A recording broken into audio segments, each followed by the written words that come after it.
Hi guys, hello. Give me a second. I'm going to set it all up. Are we okay? I think so. Welcome, welcome, welcome. Hi, hello. Are we good? We're a bit wobbly. We're a bit on an adverse camber, but we're going to work it all out. It's going to be all okay. So we're going to talk about Kate and Anthony Sharma's relationship today. Have you watched Bridgerton season 2? I'm sure you have, so I'm very behind. There will be spoilers throughout. I'd love to hear right off the bat. Give me, how should we kick this off? Give me one word, 3 words that best describe their relationship. Give me those 3 words below and let me know what you love most about their relationship. That would be amazing. Okay, I'm just gonna get myself situated because I was a bit caught off guard by it going live. Are we all okay? It'll do. It'll do. It'll work out. So I'm going to give you about 5 points, 5 reasons why we love their relationship so much. And I'm going to give you some journaling prompts as well to really help you understand why you love their relationship so much. I'll introduce the channel first because if you're new here, I want you to really understand what the vibe is here because it's a little bit different from just psychoanalyzing these characters for the sake of it. So at Love and Fandom, we believe that the relationships we see on the screen help us to understand ourselves at a deeper level and also have a better relationship with ourselves and each other, meaning we're seeing these relationships, we're so emotionally drawn to them. Why is that? And what parts are fantasy, what parts are dramatized with, the costumes and the soundtrack and the rousing score and the script and all of those things. How can we separate the fantasy and the fiction from the real emotions, and what can we learn about ourselves through that process? I'm going to give you some prompts for that in just a second. If you haven't met me before, I'm Cheryl Muir. I'm a coach, counselor, relationship person. I've been working with men and women one-to-one for the past 8 years. And what I do with them now is I help them to fall in love and stay in love and teach them all kinds of things about their relationships, dating, boundaries, communication, emotional regulation, and so on and so forth. So I'd love for you to grab a journal, pen, Word document, your notes app on your phone, something to write with. I'm going to give you some prompts to help you pick out those real parts from this really beautiful drama. Question 1. How did you feel when you watched their relationship unfold? How did you feel? What emotions came up for you? Is this a feeling you want to have in your relationships? Describe their relationship using 5 words. You can write more if you like. Once you've done that, take a look at the list. Does this describe the relationship you want? And this is that piece, right, of separating fact from fiction, because there's something really real in there. I had a client recently that was talking about a scene in WandaVision. We've talked about Wanda before, and she was describing that scene in WandaVision where it's towards the end where everything collapses around her. I don't want to spoil anything if you haven't seen it, but everything collapses and she's screaming. And my client described how she felt this like really deep pain in her heart watching that. And the reason is it hit something really deep within her, and we were able to really understand why that was. So it's not all fiction. Some of it is really real, and it represents something that's going on for us, right?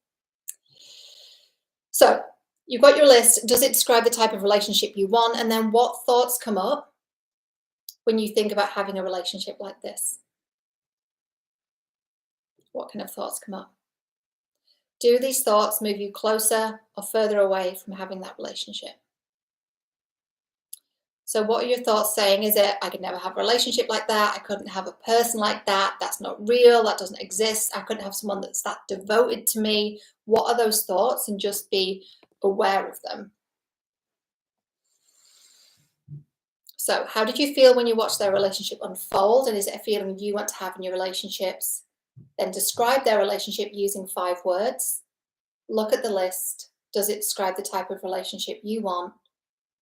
And then what thoughts are saying you can or can't have it. If you like the way that I explain this and you want more on this, the course that I have 10 self-study courses and digital programs that teach about relationships, dating, and so on. The one I have that's really going to help you get into a relationship is Infinite Love, and the details for that are down below. It's also 10% off in September. If you like the journaling prompts, there's a lot of journaling prompts in Infinite Love. Infinite amounts of journaling prompts, in fact. So let's get into the reasons why we love Kate and Anthony Bridgerton. The first one, pretty obvious, pure desire and devotion. You can see, particularly towards the end, they are so devoted to each other, and there's such a physical and emotional desire that they have to each other that's almost overwhelming, but it's incredibly, it's potent and it's powerful, but it's also very pure and very real. So number one, pure desire and devotion. And something to ask yourself as we're going through this, again, is that question, is this something that you want in your relationships? Reason two, they make each other better and help each other evolve. So if you look at where they are at the start of the series, the season, episode 1, compared to episode 8, or episode 7 even, the end of episode 7, they're like two completely different people. So there's that whole thing in relationships of, can you change the other person? Well, no. But if it's two people that are willing to grow together, that can create this really beautiful dynamic where they help each other to get closer and they actually make each other better. So let's look at some of the dialogue that indicate how much they change throughout the season. If we remember at the very, very start of the season, she overhears Anthony saying, "Love is not what I desire," and she overhears that conversation with all of those men of the Tom. She hears them talking, and she's got this whole thing throughout the series of, I am going back to India. So very, very avoidant attachment style, constantly wanting to pull away, constantly has her finger hovering over the eject seat. So again, just look at if that's something you do in relationships. It's very easy to look at people on the screen or in real life and say, they do this thing. It's a lot harder to look at ourselves and go, shit, I do that. I'd better have a look at that. And it's okay, we do it without any judgment, but we just look at it and go, yes, that is something I do. That's something that isn't serving me in terms of getting me into a partnership that is close and intimate. So she constantly has that finger over the eject button. I'm going back to India. I'm going to leave. I'm going to leave. And it's not a threat. She's not threatening the relationship because they're not in a relationship, but she's constantly trying to create distance from him. That's how you know someone has an avoidant attachment style. They're not trying to connect. They're trying to create distance. Someone who's securely attached or anxiously attached will try and get close. Someone that's avoidant will create distance. That's the most simple way of looking at it. If you have not read the book Attached, it is a great book. The only concern and caveat I would give you with that is that it's not set in stone. The way that it's taught in that book, bear in mind it is just theory and it is just one model, but the way that it's taught in the book is like it's set in stone, or certainly the way most people interpret it is, I'm anxiously attached, I'm avoidant, like it's an identity. It's not an identity, it's just a term for a pattern of behaviors, and patterns of behaviors can be changed and they can grow and evolve over time. So it's not, if you are someone that has anxious tendencies or avoidant tendencies, it's not set in stone. It's just, that's where you tend to be. It's where you tend to be before the healing process. It's also where you can revert back to in times of stress. So it's sort of your default, your factory settings. So the journey is always being in secure attachment for most of the time, which means you can ask for help, you can ask for support. You're not going to lose yourself in the other person, but you certainly love the other person very much and you're creating closeness, but you also know who you are as individuals. That's what we see with these two towards the end of the series. And I'm going to come to this in point number 3, but I'm going to finish point number 2 first. So they make each other better, they help each other evolve. Anthony's gone from love is not what I desire to you are the object of all my desires. And she's gone from I'm going back to India to there's nothing more to say other than I love you too. So we see this massive growth within both of them. So they both have their issues and challenges with intimacies and getting close, but they ultimately help each other to open up. This is how we know it's a really good, solid, healthy relationship, albeit dramatized. And I will come to some caveats in the bonus points at the end. So reason number 3, nothing is lost and everything is gained. So they don't lose anything about their individuality. They don't lose their strength. They don't lose their competitive spirit. In fact, they become even more of themselves in that relationship and they gain each other. So a big fear of people that have these avoidance styles, and just again, clock if this is something that you do. It's more common in women than you might imagine. It's this kind of lone wolf pattern. Here's how it comes up when we're really high functioning. I'm self-made. I don't need anyone. Well, that's not true. We all need people. We all need people. And if you're someone that struggles to, delegate at work, that's a place where it can show up. So we do this really clever thing of I'm not dating, therefore I don't need to work on my relationship stuff. If we're not working on it, it will pop up somewhere else. It's like whack-a-mole, you've covered up the whole of dating. Like, let's just stuff that down. So it's going to pop up somewhere else, and it'll pop up in your work, with your colleagues, with your assistant, with your team, whoever it is you work with, work for, who work with you and work for you. It's going to come up with them. You're going to have these repeating patterns of I have to do it myself. I'm not supported. That's generally what the avoidance style lone wolf, Miss Lone Wolf, sounds like. There's more on the dating drama archetypes above if you want to know more about that lone wolf pattern. So that's the fear when you're avoidant, is I'm going to lose something. I'm going to lose part of myself, part of my identity. That doesn't happen here. I was going to cover this in the bonus points section, but I'll dive in now. So they both have quite an avoidant attachment style, and this is what makes it a very unlikely thing to work out in real life. He says, love is not what I desire. I don't want love. I'm just going to have this very business-like arrangement with this woman, Edwina Sharma. She's perfect on paper. I don't actually love her, but that's perfect because I don't want love. I just want this. I want what's best for the family, and I'm going to sacrifice and be a martyr and be all these things.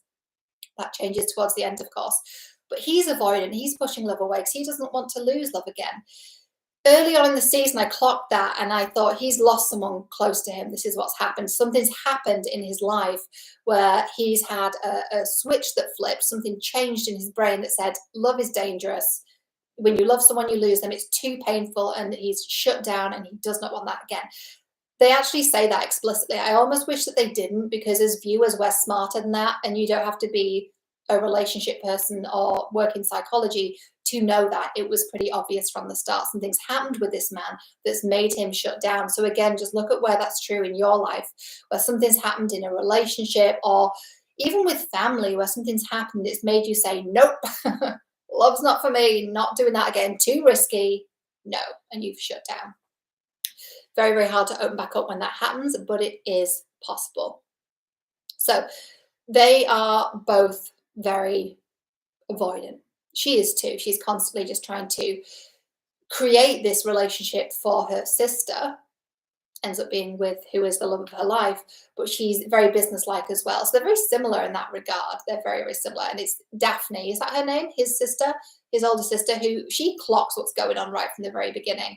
And she said, I always thought Anthony was someone more like himself. She's very much like himself. She's putting her family first. Kate's putting her family first and creating this very businesslike arrangement. So they're both saying no to love. That's what makes it unlikely in real life. If you have two people that are pushing love away, very seldom do they actually come together. So just note where that part is really unlikely. I love that it worked out for them, but that's something that in real life wouldn't happen because they're both pushing away. So there's no coming together when you have two people that are pushing away. So nothing is lost, everything is gained. Reason number 4, this is a really beautiful demonstration of the feminine and the masculine. She is forced to soften and lean into him, and he has this really beautiful journey from a really unhealthy relationship with his masculine, of talking to the guys and being like, I'm going to get some hot wife and, you know, she's going to be wed, bed and bread. Is that what they said? Pretty gross.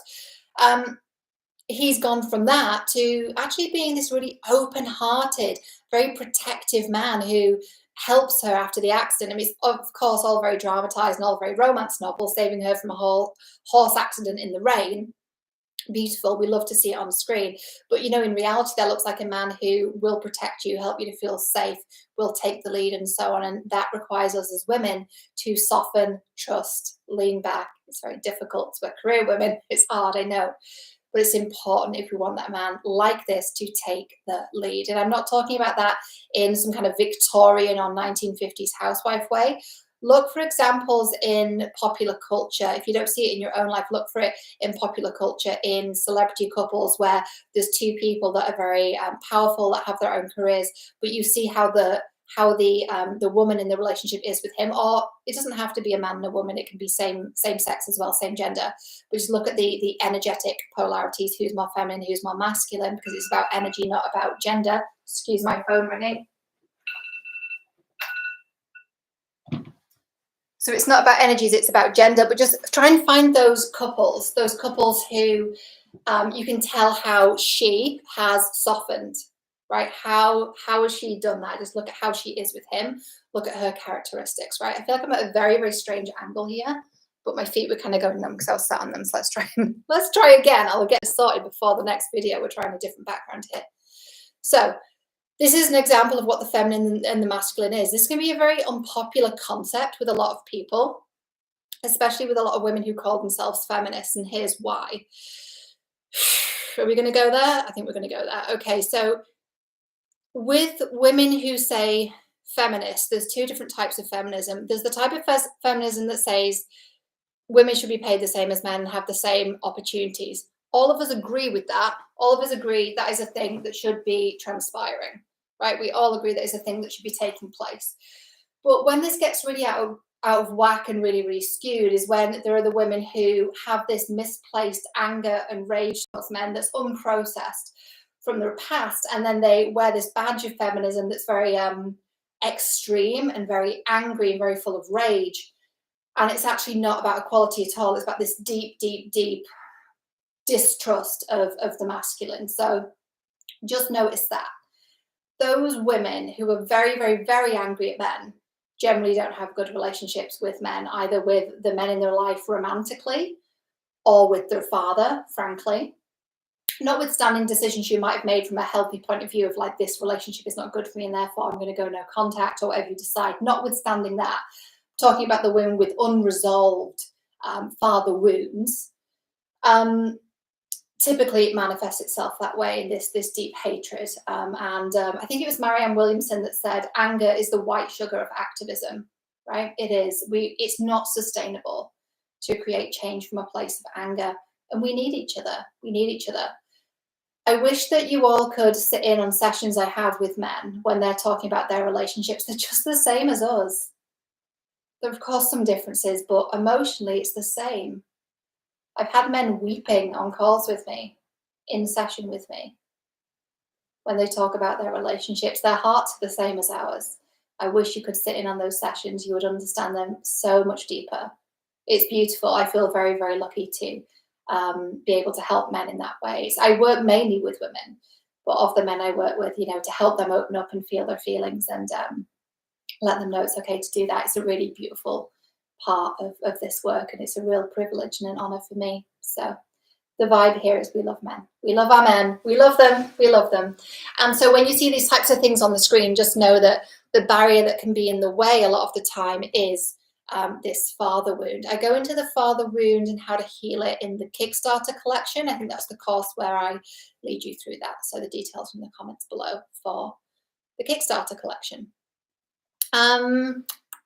So feminine and masculine, that was point 4. Reason number 5, great sex. Great sex. Say no more. Self-explanatory. The one thing I will say about this is that my perspective is as follows. You can't call it a great relationship if the sex isn't great. If the sex is crap, there's something going on in the relationship. Sex isn't just sex. It's a sign of what's going on emotionally between you in terms of your intimacy, your emotional closeness, your physical closeness, and of course, your attraction. Once the sex goes, there's a problem in the relationship, generally speaking. That's what I've observed. Take that or leave that. But if the sex isn't great, the relationship probably isn't either. Sure, there are a million caveats to that. However, generally speaking, that is the case. That is what I have found. So there's 5 points again. Pure desire and devotion. They make each other better and help each other evolve.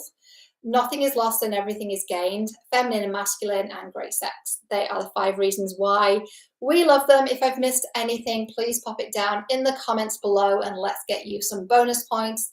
Attachment styles we've talked about. They're both very avoidant. Enemies to lovers trope. The superior trope, some may say, when I say some, I mean me, enemies to lovers is a great trope because, of course, someone gets to see your worst side, be infuriated by your worst side, but then also love you at the same time. So it's that whole Marilyn Monroe thing of if you can't tolerate me at my worst, you don't deserve me at my best. I mean, I think people could twist that to the extreme. However, it is the experience of someone seeing your good and bad sides and loving you anyway, loving you warts and all, if you will. Here's how Kate journeys through the enemies to lovers trope. She comes out with what is possibly the best insult I've ever heard in my life. Your character is as deficient as your horsemanship, and I bid you a good night. Incidentally, I love how they insult each other in Bridgerton. They say something about them, and they say, good day to you, sir. Your character is as deficient as your horsemanship. She goes from that to the eyebrow twitch, the eyebrow raise when they're doing the dance, right? So quite a journey from her, from enemies to lovers. Anthony just goes from, infuriated to captivated. He is in no time at all screaming, crying, throwing up over Kate Sharma. We love to see it. So yeah, enemies to lovers, exceptional trope. Obviously wouldn't work out in real life quite so well. However, great to see it on the screen. That trope works so well. It's so well suited to scripts. Another point I want to touch on is the deceit, the clandestine nature of their affair, and real life unavailable men. What am I talking about? So obviously in real life, if you fall in love with your sister's fiance, it's obviously not going to turn out well. I know that you know that. I know that you're smart, and it's that whole thing of something we see on the screen. We know what the real life version of it is. We see something toxic on the screen. We don't want to repeat it in real life. We're smart. We know this. But just look at where it might be touching up against a pattern you might have or a belief you might have about love being out of reach. One of the reasons this particular part of the storyline is quite compelling to us is this idea that love isn't quite available, and when it's a little bit unavailable, it can be a little bit more appealing, especially to those of us that believe love isn't available to us or have that avoidance style, right? So just know that in reality, if you're consistently falling for men who have a fiance already, have a partner already, that's because at some level you have a belief that love's not available to you, and your work is then to find out where that came from and to heal that part of you and create new beliefs so that you can have the beautiful relationship that you really desire and deserve. Final bonus point is meddling families. Obviously, in the Regency era, there was this, especially in high society, there was this meddling and setting up and courtship and balls and all this other bullshit where relationships were not as they are today. So a lot of that doesn't exist culturally anymore. However, I do want you to look at where this meddling families pattern might still be playing out. I did an article for, I can't remember who it was. I'll put it in the comments below if I can remember. It was something, it might have been BBC. They were asking me, what do you do if you have family who are trying to tell you who to date or they don't like your partner? What do you do? And the truth is, it's not their call. It's your call. And it's your work to set boundaries with family and tell them, this is who I'm choosing. This is the person I love. And if you don't approve, that's okay. This is my choice. Really, really important. If that feels like, oh God, I could never say that, then there's just some work to do on your work on boundaries with your family. There might have been a lot of enmeshment when you were small, right? I had a client say recently, the idea of setting boundaries with family felt almost illegal. Her words were almost illegal. Really, really strong phrase, right? She really felt like I'm not allowed to do that. I'm not allowed to say no or put a limit, even if it protects my well-being. And that is so common in families where there's been no boundaries at all, where one person's problem became everyone's problem and everyone was prying into each other's beeswax. It's really common in those types of families to then allow them to make decisions for you in your adult relationship. So just look at where you might be looking to your family for approval in your relationships. Now, the caveat with that, of course, is if it's someone who has a lot of red flags and they're pulling family members who you trust are pulling you to the side and saying, this is what I'm seeing and I'm really concerned, and you trust them and they're not meddling people, they're concerned, that's a different thread that you need to follow, but you're going to know the difference. Okay, that is everything. Thank you for being here. I've really enjoyed talking through this relationship. What's your favorite part about it? I'd love for you to share with me in the comments below. And if you enjoy it, I'd really love for you to like the video and even share it. It really helps me. We're still a baby channel here, trying to reach more people. So thank you for supporting me and helping me. I've been Cheryl Muir. This has been Love and Fandom, and I'll hopefully see you next time. Have a beautiful day. Bye for now.